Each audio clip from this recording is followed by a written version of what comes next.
ಮೇಲೆ ಸತ್ಯವೇದ ಬರೀತದೆ ಏನು ಅಂತಂದ್ರೆ, ಒಂದು ದಿನ ಆ ಒಂದು ಅಭಿಷೇಕ ಅವರ ಮೇಲೆ ಬಂದಾದ್ಮೇಲೆ ಪೇತ್ರನು ನಿಂತ್ಕೊಂಡು ಪ್ರಸಂಗ ಮಾಡುವಾಗ ಅವ್ರು ಹೇಳ್ತಾರೆ ಏನಂತಂದ್ರೆ, ಆ ಒಂದು ಮಹಾಯಾಜಕರಿಗೆ ಪರಿಸಾಯರಿಗೆ ಸದ್ದುಕಾರ ನೋಡಿ ಇದ್ರೆ, ನೀವು ಶಿಲುಬೆಗೆ ಹಾಕಿಸಿ ಕೊಂದಂತ ಯೇಸುವನ್ನ ತಂದೆಯಾದ ದೇವರು ಏನ್ ಮಾಡಿದ್ರೆ ಮರಣ ಪಾಶಗಳನ್ನ ಬಿಚ್ಚಿ ಅವರನ್ನ ಎಬ್ಬಿಸ್ತಾರೆ. ಇದು ಸಾಕ್ಷಿ.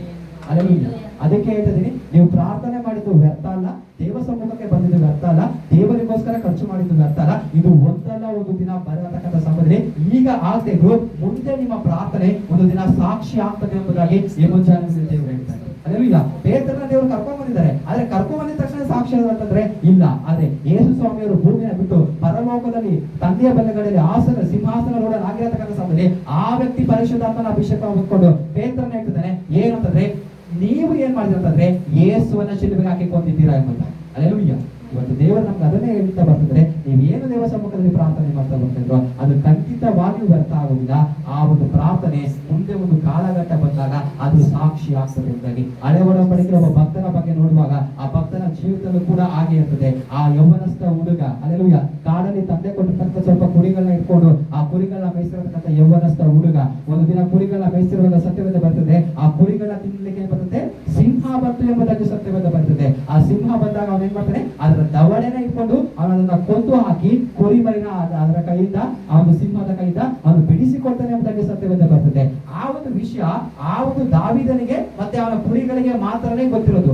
ಆದ್ರೆ ಒಂದು ಕಾಲಘಟ್ಟ ಬರ್ತದೆ, ಅವನ ಸಿಂಹವನ್ನ ಕೊಂದಿದ್ದಾಗಿ ಕೆಲವು ತಿಂಗಳುಗಳು ಕೆಲವು ಕಾಲಗಳು ಮುಂದೆ ಬರುವಂತಹ ಸಮಯದಲ್ಲಿ ಒಂದು ವಿಷಯ ಬರ್ತದೆ, ಅದು ಒಂದು ಕಾಲಘಟ್ಟ ಬರ್ತದೆ. ಏನಂದ್ರೆ ಇಸ್ರೇಲ್ಗೆ ವಿರುದ್ಧವಾಗಿ ಒಬ್ಬ ವ್ಯಕ್ತಿ ಅಲ್ಲಿಗೆ ದೈತ್ಯಕಾರನಾಗಿರ್ತಕ್ಕಂಥ ಗೊಲ್ಯಾತನೆಂಬತಕ್ಕಂಥ ವ್ಯಕ್ತಿ ಸವಾಲನಾಗತಕ್ಕಂಥ ಸಮಯದಲ್ಲಿ ಸೌಲನ ಮುಂದೆಗಡೆ ಈ ದಾವೀದನು ಹೋಗಿ ರಾಜನ ಮುಂದೆಗಡೆ ಸಿಂಹಾಸನದಲ್ಲಿರತಕ್ಕಂಥ ರಾಜನ ಮುಂದೆಗಡೆ ಹೋಗಿ ಒಂದು ಸಾಕ್ಷಿ ನೀಡುತ್ತಾರೆ, ನಾನು ಎಂತವನು ಅಂತಂದ್ರೆ ಒಂದು ದಿನ ನನ್ನ ಒಂದು ಕುರಿಗಳನ್ನ ಹಿಡ್ಕೊಂಡು ಹೋಗಿ ಬಂದಂತ ಕರಡಿನ ಸಿಂಹವನ್ನ ಕೊಂದು ನಾನು ಎಂಬುದಾಗಿ. ಇವತ್ತು ನೀವು ಮಾಡ್ತಕ್ಕಂಥ ಪ್ರಾರ್ಥನೆಗೆ ಅಲ್ಲಿ ಅದು ಸಾಕ್ಷಿ ಆಗಿಲ್ಲ ಅಂದ್ರೂ ನನ್ನ ದೇವರು ಹೇಳ್ತಾರೆ, ಆತರ ಒಂದು ಕಾಲ ಬರುವಾಗ ದೇವರು ನೇಮಿಸಿರ್ತಕ್ಕಂಥ ಆ ಪರ್ಟಿಕ್ಯುಲರ್ ಸಮಯ ಬರುವಾಗ ದೇವರು ಹೇಳ್ತಾರೆ ನಿನ್ನ ಜೀವಿತದಲ್ಲಿ ನಡೆದಿರ್ತಕ್ಕಂಥ ಆ ಅದ್ಭುತ ಒಂದು ಸಾಕ್ಷಿಯಾಗಿ ಬದಲಾಗ್ತದೆ ಎಂಬುದಾಗಿ.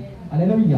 ಈ ಮುಂಜಾನೆ ಕಾಲ ಸಮಯದಲ್ಲಿ ನನಗೆ ಹೇಳಲಿಕ್ಕೆ ದೇವರು ಕೊಟ್ಟಿರ್ತಕ್ಕಂಥ ನಿಯೋಗ ಅದೇ ಆಗಿದೆ. ನೀನು ಮಾಡ್ತಿರ್ತಕ್ಕಂಥ ಒಂದು ಪ್ರಾರ್ಥನೆ ಏನಿದ್ವಾ ಅದು ದೇವರ ಒಂದು ಸಮಯ ಬರುವಾಗ ಆ ಪರ್ಟಿಕ್ಯುಲರ್ ಆಗಿರ್ತಕ್ಕಂಥ ಕೈರೋಸ್ ಟೈಮ್ ಬರತಕ್ಕಂಥ ಸಮಯದಲ್ಲಿ ಅದೇನಾಗ್ತದೆ ಅಂತಂದ್ರೆ ಅದು ಸಾಕ್ಷಿಯಾಗಿ ಬದಲಾಗ್ತದೆ. ನಿಮ್ಮ ಜೀವಿತದಲ್ಲಿರ್ತಕ್ಕಂಥ ಕಣ್ಣೀರು ಸಂಕಟಗಳು ಹೋಗಿ ಸ್ತೋತ್ರ ಅದೇನಾಗಿ ಬದಲಾಗ್ತದೆ ಅಂತಂದ್ರೆ ಆ ಒಂದು ಕಣ್ಣೀರು ಸಂಕಟಗಳು ಹೋಗಿ ಅದು ಆನಂದದ ಧ್ವನಿಯಾಗಿ ಬದಲಾಗ್ತದೆ ಎಂಬುದಾಗಿ ಈ ಮುಂಜಾನೆ ಕಾಲ ಸಮಯದಲ್ಲಿ ದೇವರು ಆಲೋಚನೆ ಹೇಳುವಂತವರಾಗ್ತಾರೆ. ಅಲ್ಲೆಲೂಯ್ಯ.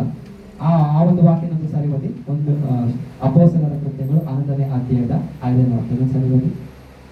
ಅಪೊಸ್ತಲರ ಕೃತ್ಯ 11ನೇ ಅಧ್ಯಾಯದ 5ನೇ ವಾಕ್ಯ. ನಾನು ಯೊಪ್ಪ ಪಟ್ಟಣದಲ್ಲಿ ಪ್ರಾರ್ಥನೆ ಮಾಡುತ್ತಿದ್ದಾಗ ಧ್ಯಾನ ಪರವಶನಾಗಿದ್ದ ನನಗೆ ಒಂದು ದರ್ಶನವಾಯಿತು. ಅದೇನೆಂದರೆ ಆಕಾಶದಿಂದ 4 ಮೂಲೆಗಳನ್ನು ಹಿಡಿದಿದ್ದ ದೊಡ್ಡ ಜೋಳಿಗೆಯಂತಿರುವ ಒಂದು ವಸ್ತುವು ಇಳಿಸಲ್ಪಟ್ಟು ನಾನಿದ್ದಲ್ಲಿಗೆ ಬಂತು. ಈ ಮುಂಜಾನೆ ಸಮಯದಲ್ಲಿ ಈ ವಾಕ್ಯದಿಂದ ನಾವು ನೋಡುವಾಗ ಅದರಲ್ಲಿ ಪಟ್ಟಣದ ಹೆಸರು ಬರ್ತಿರಲ್ಲ, ಯೋಪ ಅಥವಾ ಯೊಪ್ಪ ಎಂಬುದಾಗಿ ಪಟ್ಟಣದ ಹೆಸರು ಬರ್ತಿರಲ್ಲ, ಅದು ಹೊಸ ಒಡಂಬಡಿಕೆಗೆ ಮಾತ್ರನೇ ಸಂಬಂಧಪಟ್ಟಿರತಕ್ಕಂಥ ಒಂದು ಹೆಸರಲ್ಲ. ಅದನ್ನ ಹಳೆ ಒಡಂಬಡಿಕೆಯಲ್ಲಿ ಓದುವಾಗ ಕೂಡ ಏನ್ ಮಾಡ್ತದಂದ್ರೆ ಆ ಯೊಪ್ಪ ಪಟ್ಟಣದ ಚರಿತ್ರೆ ಹಳೆ ಒಡಂಬಡಿಕೆಯಲ್ಲಿ ಕೂಡ ಇದೆ. ಆಮೇಲೆ ಯೊಪ್ಪ ಪಟ್ಟಣದ ಚರಿತ್ರೆನ ಇವತ್ತು ದೇವರಿಗೆ ತಿಳಿಯಪಡಿಸಲಿಕ್ಕೆ ಹೋಗ್ತಿದ್ರೆ ಯೊಪ್ಪ ಪಟ್ಟಣದ ಚರಿತ್ರೆನ ದೇವರು ಹೇಗೆ ಬದಲಾಯಿಸಿದ್ದಾರೆ ಎಂಬುದಾಗಿ ದೇವರಿಗೆ ತಿಳಿಯಪಡಿಸಿರುವಂತಹ ಸಮಯದಲ್ಲಿ ಆ ಯೊಪ್ಪದ ಚರಿತ್ರೆ ಎಲ್ಲಿ ಶುರುವಾಯಿತು, ಹಳೆ ಒಡಂಬಡಿಕೆಯಲ್ಲಿ ಯಾರಿಂದ ಶುರುವಾಯಿತು, ಯಾವ ಒಂದು ಸ್ಥಳದಲ್ಲಿ ಆ ಹೆಸರು ಬರ್ತಾ ಇದೆ ಅಂತಂದ್ರೆ ಅಲ್ಲಿ ಯೋನನ ಗ್ರಂಥ, ಅಲ್ಲಿ ಪ್ರವಾದಿ ಆಗಿರತಕ್ಕಂಥ ಯೋನನ ಒಂದು ಪುಸ್ತಕ 1ನೇ ಅಧ್ಯಾಯದ 3ನೇ ವಾಕ್ಯ. ಯೋನ ಗ್ರಂಥ 1ನೇ ಅಧ್ಯಾಯ 3ನೇ ವಚನ. ಯೋನ ಗ್ರಂಥ 1ನೇ ಅಧ್ಯಾಯದ 3ನೇ ವಾಕ್ಯ.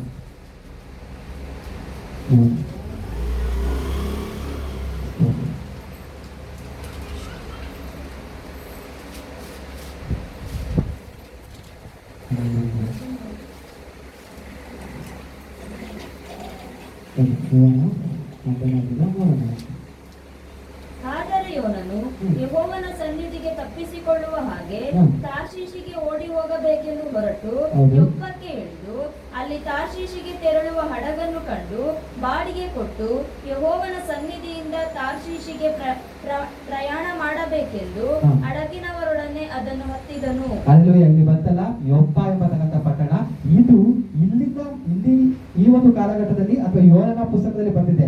ಈ ಯೋನನ ಪುಸ್ತಕದಲ್ಲಿ ಮಾತ್ರ ಅಲ್ಲ, ಇನ್ನೂ ಸ್ವಲ್ಪ ಹಿಂದಕ್ಕೆ ಹೋಗುವಾಗ ಹಳೆ ಒಡಂಬಡಿಕೆ ಇನ್ನೊಂದು ಕಾಲಘಟ್ಟದಲ್ಲೂ ಕೂಡ ಇನ್ನೊಂದು ಪುಸ್ತಕದಲ್ಲೂ ಕೂಡ ಯೊಪ್ಪ ಎಂಬತಕ್ಕಂಥ ಪಟ್ಟಣದ ಹೆಸರಿದೆ. ಆದ್ರೆ ದೇವರು ವಾಕ್ಯನ ಗಮನಿಸುವಂತ ಸಮಯದಲ್ಲಿ ಯೊಪ್ಪ ಪಟ್ಟಣದ ಹೆಸರು ಈ ಒಂದು ಸ್ಥಳದಲ್ಲಿದೆ. ಅಲ್ಲೆಲೂಯಾ. ದೇವರು ಯೋನನ್ನ ಕರೆದಿದ್ದು ಏನಕ್ಕೆ? ನೀನೋಗಿ ಏನ್ ಮಾಡ್ಬೇಕು? ನಿನವೆ ಪಟ್ಟಣದವರಿಗೆ ಏನ್ ಮಾಡ್ಬೇಕು? ಮಾನಸಾಂತರದ ಆಲೋಚನೆ ಹೇಳ್ಬೇಕೆಂಬುದಾಗಿ ಯೋನನಿಗೆ ದೇವರ ಆಲೋಚನೆ ಹೇಳಿ ಕಳಿಸ್ತಾರೆ. ಈ ವಾಕ್ಯನ ಗಮನ ಇಟ್ಟು ಕೇಳಿಸ್ಕೊಂಡ್ರೆ ಇದರಲ್ಲಿ ದೇವರು ಏನೋ ನಮ್ಮ ಸಂಗಡ ಮಾತನಾಡಲಿಕ್ಕೆ ಬರ್ತಾ ಇದ್ದಾರೆ. ದೇವರು ಹೇಳ್ತಾರೆ ಯೋನನಿಗೆ, ನೀನೇನ್ ಮಾಡ್ಬೇಕು? ಯೋನನೇ, ನೀನೆಂದು ಆ ದೊಡ್ಡ ಪಟ್ಟಣವಾಗಿರತಕ್ಕಂಥ ನಿನವೆಗೆ ಹೋಗ್ಬೇಕು. ಹೋಗಿ ಅದಕ್ಕೆ ವಿರುದ್ಧವಾಗಿ ನೀನು ಪ್ರವಾದನೆ ಮಾಡಬೇಕು. ಏನಂತಂದ್ರೆ, ನೀವು ಮಾನಸಾಂತರ ಹೊಂದ್ಕೊಳ್ಳಿ, ಇಲ್ಲಂತಂದ್ರೆ ನಿಮ್ಮ ಪಟ್ಟಣ ನಾಶ ಆಗ್ತದೆ ಎಂಬುದಾಗಿ. ಅಲ್ಲೆಲೂಯಾ. ಆದ್ರೆ ದೇವರು ಹೇಳಿರತಕ್ಕಂಥ ಮಾತನ್ನ ಯೋನನು ಕೇಳಿಸಿಕೊಂಡು ಕೂಡ, ಆದ್ರೆ ದೇವರು ಹೇಳಿರುವಂತಹ ನಿನವೆ ಪಟ್ಟಣಕ್ಕೆ ಹೋಗ್ಲಿಕ್ಕೆ ಯೋನನಿಗೆ ಮನಸ್ಸು ಇಲ್ಲದ ಹಾಗೆ ಗಮನ ಇಟ್ಟು ಕೇಳಿಸಿಕೊಂಡು ಸ್ತೋತ್ರ. ಅಲ್ಲೆಲೂಯಾ. ದೇವರು ಹೇಳಿರತಕ್ಕಂಥ ಪಟ್ಟಣಕ್ಕೆ ಹೋಗದ ಹಾಗೆ ದೇವರ ಆಲೋಚನೆ ಕೇಳಿದ್ದಾನೆ. ಆದ್ರೆ ದೇವರು ಹೇಳಿರತಕ್ಕಂಥ ಪಟ್ಟಣಕ್ಕೆ ನಿನವೆಗೆ ಹೋಗ್ಲಿಕ್ಕೆ ಅವನಿಗೆ ಮನಸ್ಸಿಲ್ಲ. ನಾವು ಯೋನನ ಬಗ್ಗೆ ನಾವೇನ್ ಮಾಡ್ತೀವಿ? ಅವನ ಮೇಲೆ ತಪ್ಪು ಹೊರಿಸಿ ಪ್ರಸಂಗಗಳನ್ನ ಜಾಸ್ತಿ ಮಾಡ್ತೀವಿ. ಯೋನ ಅಂತವನು ಇಂಥವನು ದೇವರು ಹೇಳಿದ ಮಾತನ್ನ ಸರಿಯಾಗಿ ಕೇಳಿಲ್ಲ ಹಂಗೆ ಅಂತ. ಆ ರೀತಿಯಾಗಲ್ಲ. ಸತ್ಯವೇದದಲ್ಲಿ ಆ ವಿಷಯ ಇಲ್ಲ, ಆದ್ರೆ ಚರಿತ್ರೆಯಲ್ಲಿ ಓದುವಾಗ ಒಂದು ಮಾತು ಹೇಳ್ತಾರೆ ಯೋನನ ಕುರಿತಾವೆ. ಯೋನ ಯಾಕೆ ಆವತ್ತು ದೇವರು ಹೇಳಿರತಕ್ಕಂಥ ನಿನವೆ ಪಟ್ಟಣಕ್ಕೆ ಹೋಗಿಲ್ಲ ಅಂತ ಕೇಳಿರತಕ್ಕಂಥ ಸಂದರ್ಭದಲ್ಲಿ ಚರಿತ್ರೆಯಲ್ಲಿ ಬರೀತದೆ.